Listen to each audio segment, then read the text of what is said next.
Halo kaum mager semua dimanapun anda berada, gimana kabarnya? Ya, semoga anda baik-baik saja, diberikan rezeki yang banyak dan juga halal. Kembali lagi bersama saya, Boy The Kejut. Kali ini saya akan membahas sebuah alur cerita film survival berjudul Mr. Fogg and Mr. Rose yang dirilis pada tahun 2020. Yang mana film ini ceritanya benar-benar sangat menarik.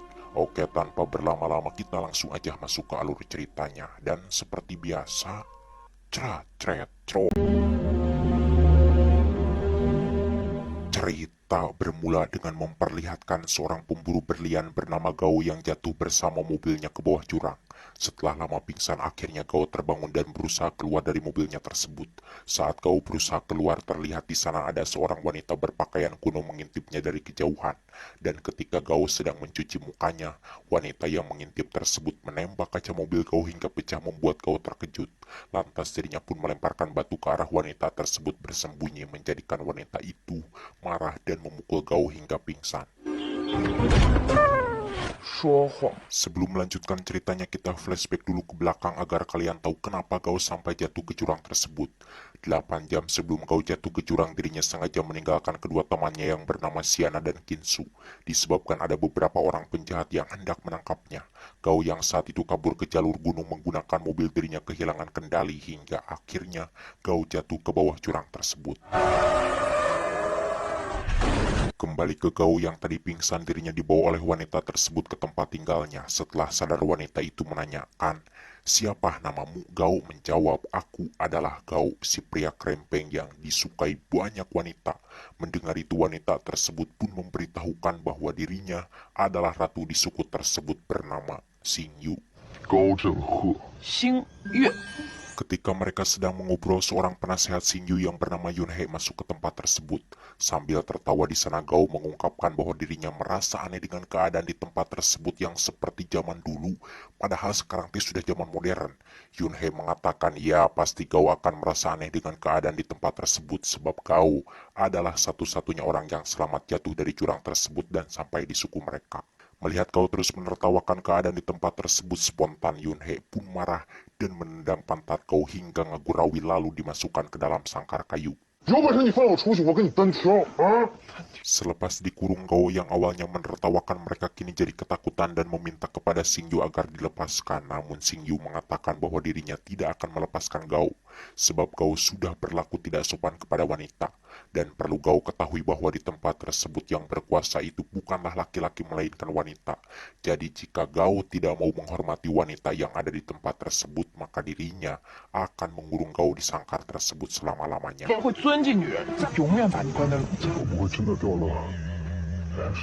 Keesokan harinya, Gao melihat laki-laki penduduk suku tersebut mencuci pakaian dan mengasuh anak, sementara para wanitanya berburu mencari makanan. Melihat itu, Gao tertawa merasa aneh dengan apa yang dilihatnya tersebut. Tak lama, dua orang anak kecil datang menghampiri Gao dan hendak memanggangnya. Beruntungnya sebelum Gao dipanggang, Yunhei keburu datang dan menyuruh kedua anak tersebut pergi. Lalu di sana Yunhei menyampaikan jika Gao ingin tetap hidup, maka dirinya harus mendekati Ratu Xingyu, karena hanya Ratu Xingyu lah satu-satunya orang yang bisa melindungi Gao di tempat tersebut. Di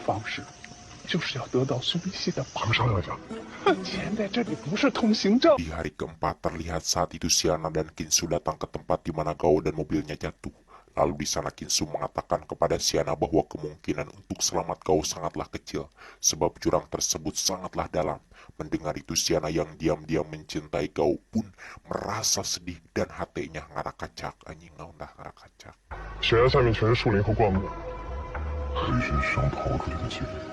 Kembali ke Gao yang masih dikurung. Setelah kehabisan akal untuk kabur, akhirnya Gao berpura-pura meminta maaf kepada Xingyu, dan Xingyu pun memaafkannya.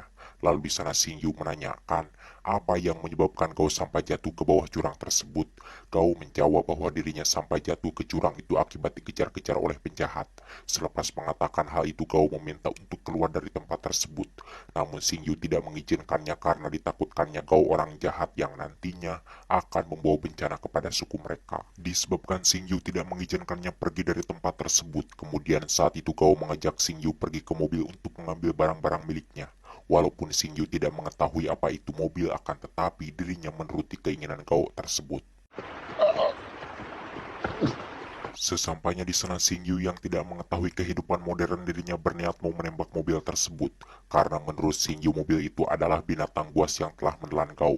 Melihat itu spontan, Gao pun melarang dan membohonginya. Gao mengatakan memang mobil tersebut adalah binatang buas, akan tetapi dirinya bisa menjinakkannya. Kemudian saat itu Gao pun berpura-pura menjinakkan mobil tersebut dengan tingkahnya yang konyol.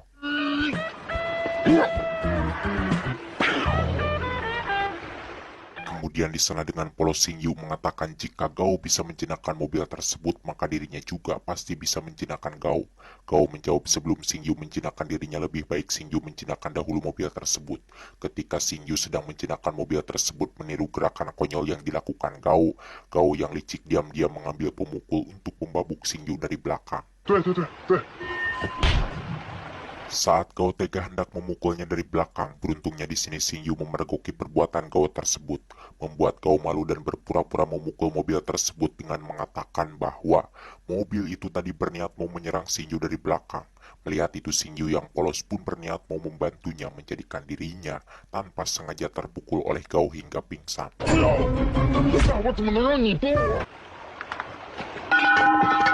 Melihat Xingyu pingsan, Gao pun tidak menyanyiakan kesempatan tersebut, di mana saat itu juga dirinya langsung kabur meninggalkan tempat itu. Selepas Gao pergi, terlihat di sana tank mobil Gao bocor hingga tak lama api pun menyala mengelilingi Xingyu yang pingsan. Diceritakan di tempat lain, salah seorang penduduk suku melaporkan kepada Yunhe bahwa dari arah tempat ratu mereka pergi ada kebakaran. Mengetahui itu, Yunhe beserta penduduk suku tersebut pun bergegas pergi ke tempat Gao meninggalkan ratu mereka. Sesampainya di sana, mereka pun berusaha memadamkan api tersebut untuk menyelamatkan ratu mereka.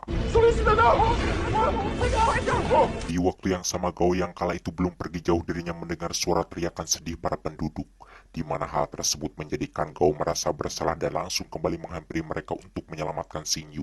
Setibanya di sana, Gao menyuruh mereka mundur karena tak lama lagi mobil tersebut akan meledak. Setelah mengguyur tubuhnya dengan air, kemudian Gao pun masuk ke lingkaran api tersebut dan membangunkan Xingyu yang masih pingsan. Sebelum mobil tersebut ngebeluk, beruntungnya Gao sudah berhasil membawa Xingyu keluar, kemudian ngajul ke air yang tidak jauh dari tempat tersebut.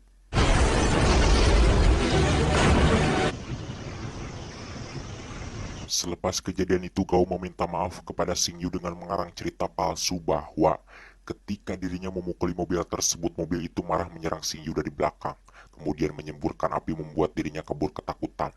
Namun ketika melihat yang lain tidak ada yang berani menyelamatkan Xingyu, akhirnya dirinya nekat masuk ke lingkaran api tersebut demi untuk menyelamatkan Xingyu. Mendengar itu, Xingyu yang polos dan primitif pun mempercayai cerita bohong karangan Gao tersebut.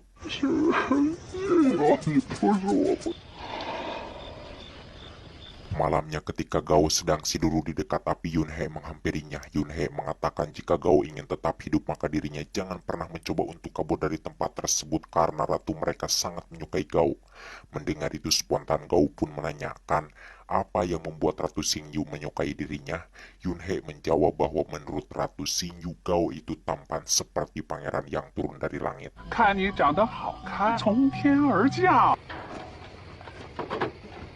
Sekembalinya ke tempat tinggal, Gao menyalakan handphonenya dan mencoba mencari sinyal, tetapi sialnya di tempat tersebut tidak ada sinyal, membuat Gao kesal.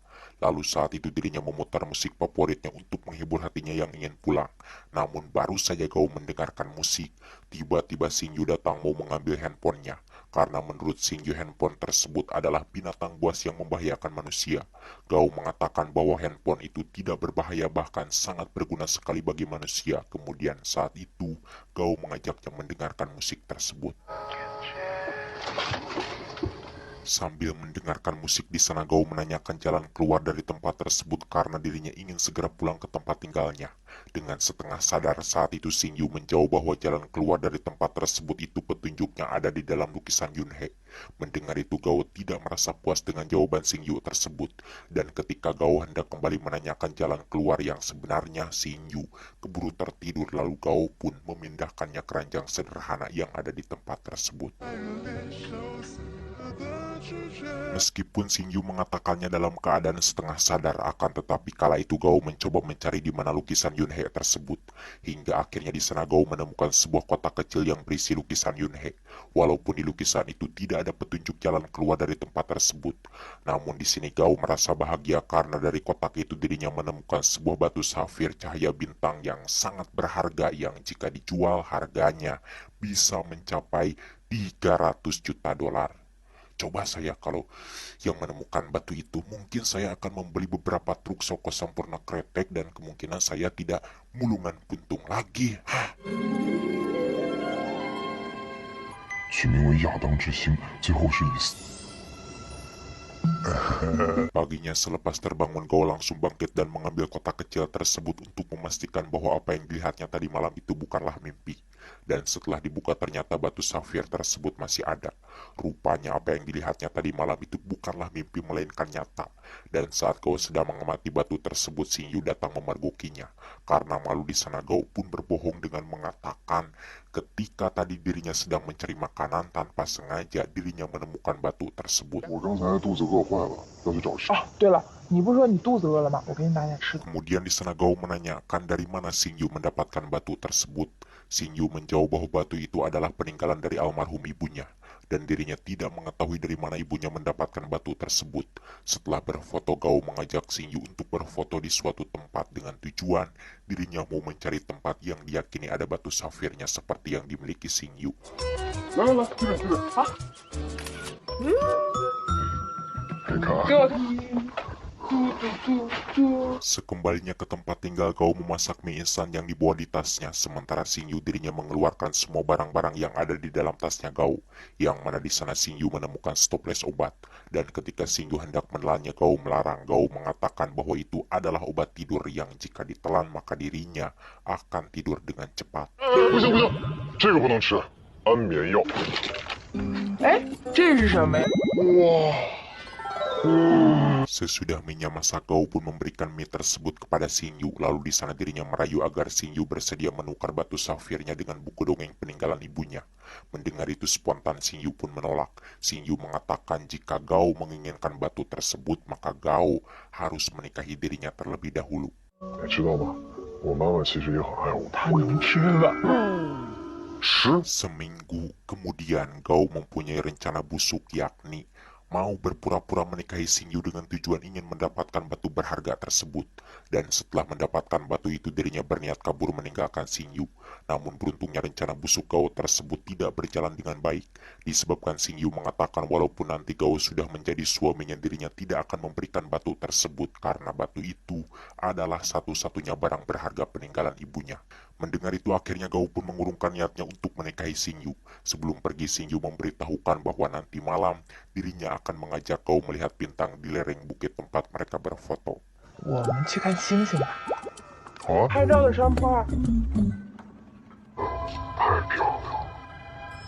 Malamnya saat melihat bintang, Xingyu mengajak Gao empeludan. Melihat itu spontan Gao pun menolak. Xingyu memberitahukan bahwa yang dimaksud melihat bintang di sukunya itu adalah melakukan empeludan. Karena saat itu Gao mencoba kabur, akhirnya Gao kembali dikurung di dalam sangkar kayu. Si Gao ini memang beloto. Coba kalian berada di posisi si Gao, mungkin kalian akan melakukan hal yang berbeda. Oke kan, lanjut.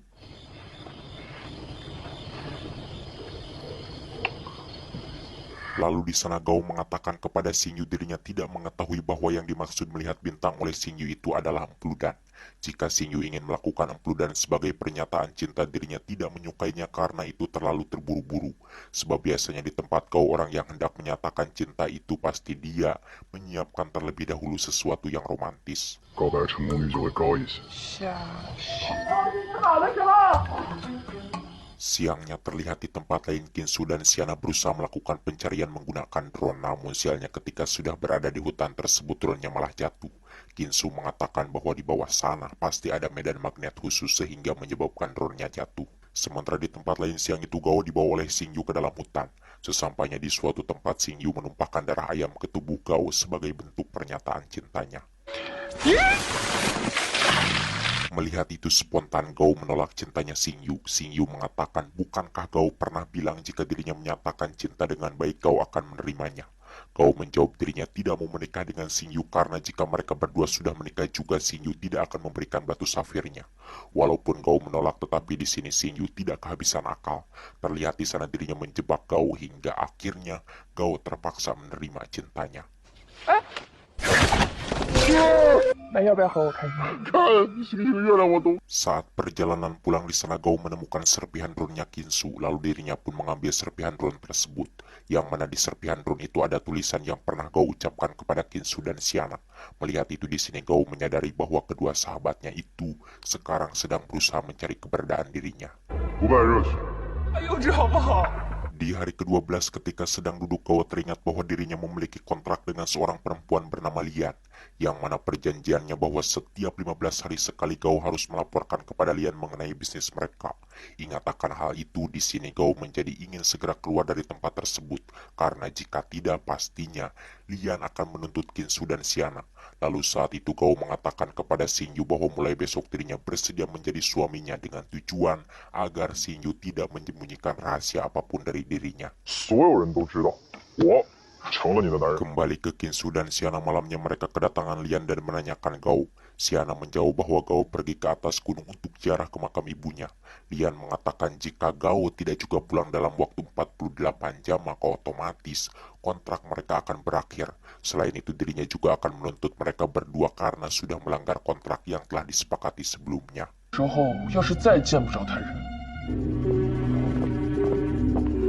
Di waktu yang sama malam itu Gao mengatakan kepada Xingyu bahwa besok mereka akan menikah. Jadi sekarang Xingyu jangan merahasiakan apapun dari dirinya.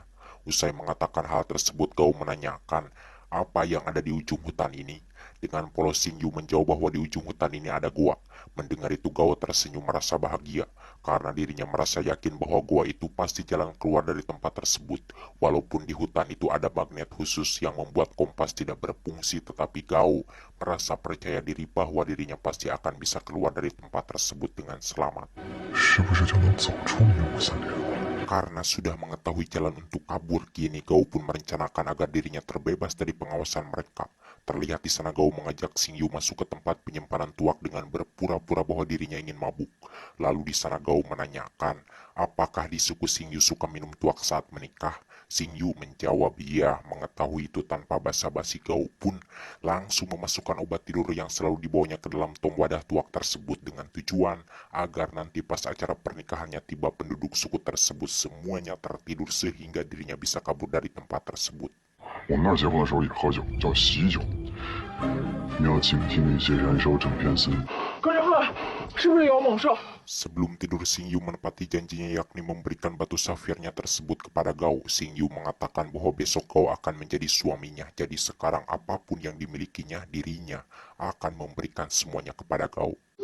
拿好了，不用害怕，我在外面。 Keesokan harinya semua penduduk suku tersebut sibuk mempersiapkan makanan dan sebagainya untuk acara pernikahan ratu mereka. Sedangkan Gao yang berada di dalam tempat tinggal hari itu dirinya memberikan buku dongengnya kepada Xingyu. Ketika dibuka di sana Xingyu menemukan kertas kecil. Gao mengatakan bahwa itu adalah kartu namanya. Lalu saat itu Gao pun mengajarkan Xingyu membaca dan menulis namanya. 星月，我喜欢。 Malamnya acara pernikahan pun tiba. Sesudah resmi menikah lalu di sana salah seorang penduduk suku yang merupakan tangan kanan Xingyu mengatakan bahwa kini Gao sudah resmi menjadi suami ratu mereka. Jadi mulai malam itu dirinya dan semua penduduk suku tersebut akan melindungi Gao dari bahaya apapun. Usai wanita itu mengatakan hal tersebut, di sana Gao mengajak mereka bersulang minum tuak yang telah dicampuri obat tidur. Sementara Gao sendiri, dirinya hanya berpura-pura minum agar mereka tidak mencurigainya. Sebagai hadiah paling berharga malam itu penduduk suku tersebut menyanyikan lagu favorit Gao. Mendengar itu Gao menanyakan dari mana mereka bisa hafal lagu tersebut. Xingyu mengatakan bahwa dirinya lah yang telah mengajari mereka karena Xingyu tahu bahwa lagu tersebut adalah lagu favorit Gao yang suka didengarkan setiap harinya. Hadirmu kasih bagai dalam mimpi yang datang mengganggu tidur. Sesudah acara pernikahan pernikahannya selesai, terlihat di sana penduduk suku tersebut semuanya tertidur akibat meminum tuak yang telah dicampuri obat tidur oleh Gao. Sebelum pergi di sana, Gao meminta maaf kepada Xingyu, sebab apapun itu sebenarnya Gao sendiri sangat mencintainya. Namun apalah daya, di luar sana dirinya memiliki banyak sekali pekerjaan yang harus diselesaikan.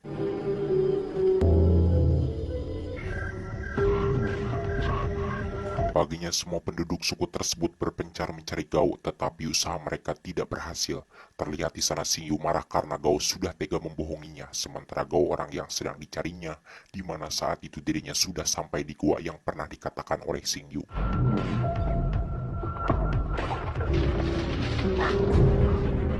Selepas melewati gua tersebut, Gao naik ke puncak dan di sana dirinya melihat bahwa di depannya ada jalan yang dilewati oleh kendaraan. Melihat itu Gao ngajur rowok merasa bahagia. Kemudian dirinya bergegas pulang ke tempat tinggalnya. Di waktu yang sama Lian kembali mendatangi Qinsu dan Xiana.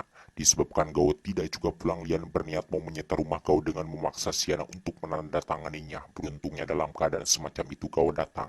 Lian mengatakan karena sekarang Gao sudah pulang maka dirinya akan menganggap kejadian tersebut tidak pernah terjadi. 我就当这事没发生过。我上楼洗个澡。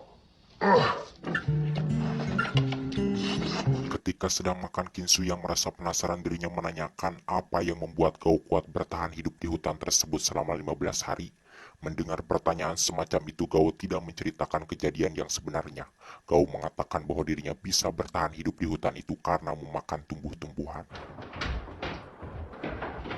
Diceritakan Xingyu yang merasa dibohongi, akhirnya dirinya memutuskan untuk mencari Gao. Sebelum pergi, Yunhe berpesan agar Xingyu jangan pernah menceritakan gua tersebut kepada siapapun, sebab itu bisa menyebabkan bencana kepada suku mereka, mengingat orang-orang zaman sekarang ini kebanyakan jahat dan mementingkan diri sendiri. 对任何人都不能提起他。 Xingyu yang saat itu berjalan dirinya sampai di suatu tempat dan menemukan sebuah mobil. Karena menurut Xingyu mobil itu adalah binatang buas, lantas saat itu dirinya pun hendak menembak mobil tersebut. Beruntungnya sebelum Xingyu menembakkan senjatanya, pemilik mobil tersebut yang bernama Endi datang menghalanginya. Yang mana Endi ini adalah seorang peramal yang bisa membaca karakter setiap orang. Endi memberitahukan bahwa mobil itu bukanlah binatang buas melainkan alat transportasi yang banyak manfaatnya bagi manusia. Setelah dijelaskan secara detail, akhirnya Xingyu pun mengerti apa itu mobil teh. 没事吧？啊？ Disebabkan Xingyu memiliki paras yang cantik, di sini Endi pun tertarik mau menjadikan Xingyu sebagai rekan siarannya. Xingyu mengatakan bahwa dirinya bersedia bekerja dengan Endi. Namun dia harus mengantarkan dahulu dirinya ke seorang pria yang bernama Gao. Setelah mencatat nomor handphone Gao dari kartu namanya, Endi pun menghubungi Gao. Tetapi belum juga lama Endi bicara, Gao keburu menutup teleponnya dikarenakan dirinya tidak mengenal Endi. 特异情况中不下高正鹤。不用了，谢谢。 Endi memberitahukan bahwa Gao menutup teleponnya, tetapi Xingyu jangan merasa khawatir karena sebelum Gao menutup teleponnya dirinya mendengar bahwa sekarang Gao sedang berada di sanatorium. Lalu kala itu, Endi pun membawa Xingyu ke tempat tersebut.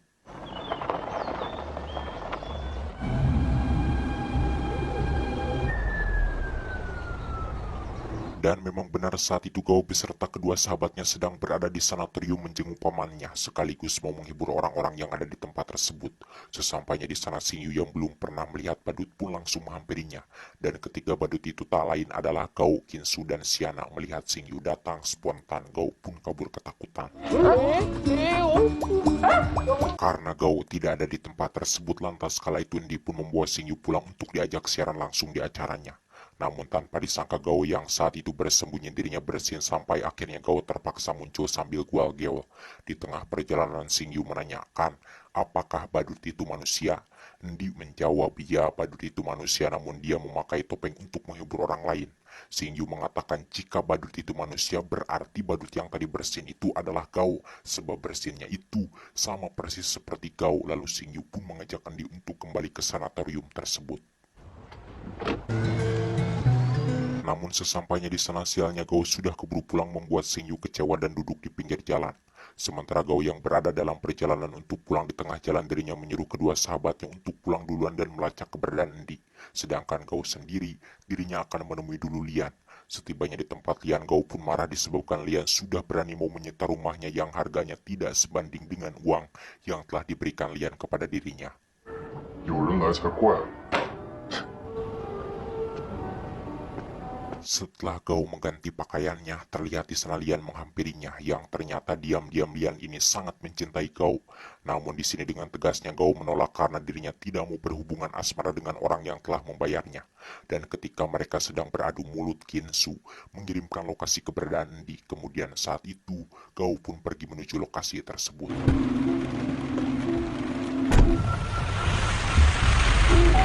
Setibanya di sana Gao menemukan Xingyu sedang duduk di pinggir jalan dipayungi oleh Hendi. Melihat itu Gao cemburu dan langsung menghampirinya, kemudian membawanya pulang ke tempat tinggalnya.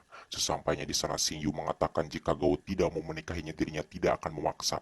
Akan tetapi kalau Gao ingin memiliki batu safir tersebut maka dirinya harus kembali ke sukunya untuk meminta maaf kepada Yunhe dan yang lain. Mendengar itu Gao pun menyetujuinya. Disebabkan Xingyu ini wanita baik dan cantik, tidak mustahil jika nanti setelah Gao menyelesaikan semua pekerjaannya dirinya kembali ke suku Xingyu dan menetap tinggal di sana sampai mereka memiliki anak yang banyak sekali karena mereka sering melakukan empu dan hampir setiap hari katanya. 这我写的名字。 Tamat ending yang sangat mengemplutkan. Terima kasih kepada teman-teman semua yang sudah menyaksikan video ini sampai selesai. Semoga kalian sehat selalu dan diberikan rezeki yang banyak. Oke. Jangan lupa ya follow Instagramnya saya. Linknya ada di deskripsi. Jadi kalian tinggal klik saja dan follow. Oke, saya Boy pamit dari ruang dengar Anda. Salam kopi oplet jeung rokok sempurna keretekan lanjut.